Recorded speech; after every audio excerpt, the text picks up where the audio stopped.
Assalamualaikum warahmatullahi wabarakatuh. Perkenalkan kami dari kelompok 7. Di sini kami akan mempresentasikan makalah etik yang berjudul PowerPoint etik yang berjudul Cyber Espionage pada kasus penyadapan Australia terhadap Indonesia. Nama anggota kelompok Ahmad Ibni Zufar, Fahmi Afrian, Wahyu Sujatmiko, Muhammad Farhan, yaitu saya dengan NIM 171905993 dan Muhammad Fauzan. Latar belakang. Sejauh ini globalisasi serta kemajuan teknologi memberikan dampak positif maupun negatif. Salah satu dampak positif yang didapat yaitu menghemat waktu karena berhubungan dengan orang lain dari tempat yang jauh hanya dengan waktu yang sangat singkat. Dampak negatifnya adalah bahwa dalam globalisasi dan kemajuan teknologi komunikasi ini terdapat penyalahgunaan teknologi, terutama dalam teknologi komunikasi. Era globalisasi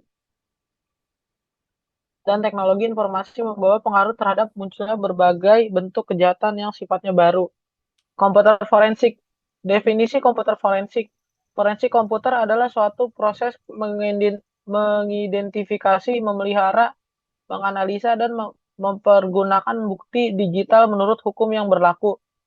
Forensik komputer yang kemudian meluas menjadi forensik teknologi informasi masih jarang digunakan oleh pihak berwajib, terutama pihak berwajib di Indonesia.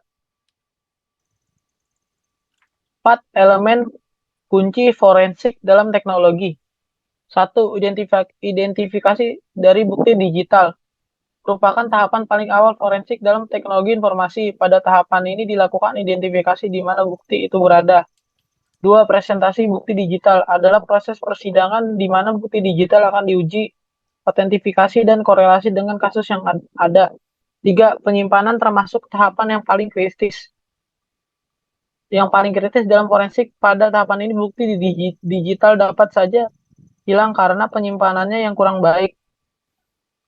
Presentasi bukti digital adalah proses persidangan di mana bukti digital akan diuji, otentifikasi, dan korelasi dengan kasus yang ada. Selanjutnya akan dibacakan oleh Fahmi Aprian. Oke, selanjutnya saya akan bacakan jenis cybercrime, yaitu yang pertama ada unauthorized access, yang kedua illegal context, yang ketiga penyebaran virus secara sengaja, yang keempat data forgery, yang kelima cyber espionage, sabotage, dan extortion, yang keenam cyber talking, yang ketujuh carding, yang kedelapan hacking dan cracker, yang kesembilan cyber quoting and typos quoting, yang ke-10 hijacking, dan yang ke-11 cyber terrorist. Next. Ya, cyber espionage. Cyber memata-matai atau cyber espionage adalah tindakan atau praktek memperoleh rahasia tanpa izin dari pemegang informasi atau pribadi sensitif, kepemilikan, atau rahasia alam dari individu, pesaing, saingan, kelompok, pemerintah, dan musuh untuk pribadi, ekonomi, keuntungan politik, atau militer menggunakan metode pada jaringan internet atau komputer pribadi melalui penggunaan retak, teknik, dan perangkat lunak. Faktor pendorong pelaku cyber espionage. Yang pertama ada faktor politik, yang kedua ada faktor ekonomi, dan yang terakhir ada faktor sosial budaya. Selanjutnya akan dibacakan oleh Ahmad Ibni Zubar. Oke, di sini saya akan melanjutkan presentasi. Metode mengatasi cyber espionage. Ada 10 cara untuk melindungi dari cyber espionage. Yang pertama, bermitra dengan pakar keamanan informasi untuk sepenuhnya memahami landscape ancaman sementara, meningkatkan visibilitas mereka di seluruh basis klien mereka. Lalu yang kedua ada tahu mana aset perlu dilindungi dan risiko operasional terkait masing-masing. Ketiga, ada tahu mana kerentanan Anda berbohong. Yang keempat, perbaiki atau mengurangi kerentanan dengan strategi pertahanan mendalam. Lalu selanjutnya, yang kelima, memahami lawan berkembang taktik, teknik, dan prosedur yang memungkinkan Anda untuk membentuk kembali penanggulangan definisi Anda seperti yang diperlukan. Lalu berikutnya ada bersiaplah untuk mencegah serangan atau merespon secepat mungkin jika Anda dikompromikan.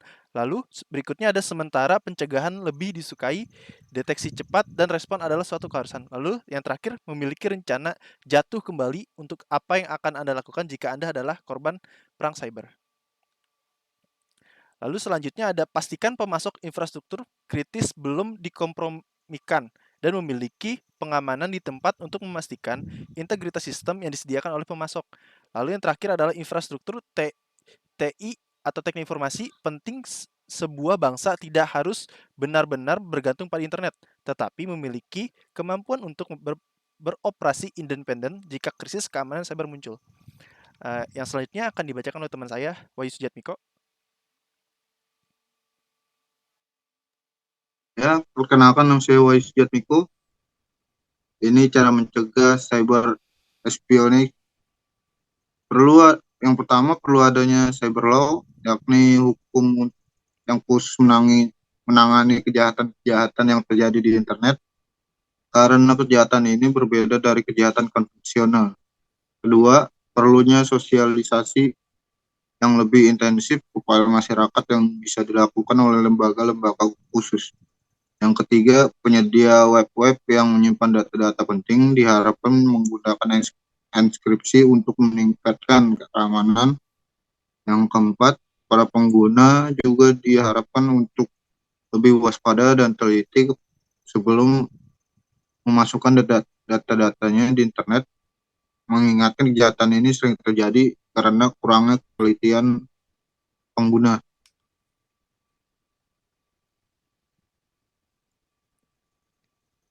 Ya, kesimpulannya dilihat dari beberapa karakteristik cybercrime terhadap spionage dan penyadapan, maka spionage melalui penyadapan dapat dikategorikan sebagai cybercrime. Karakteristik yang pertama, authorized access dan akses di dasar.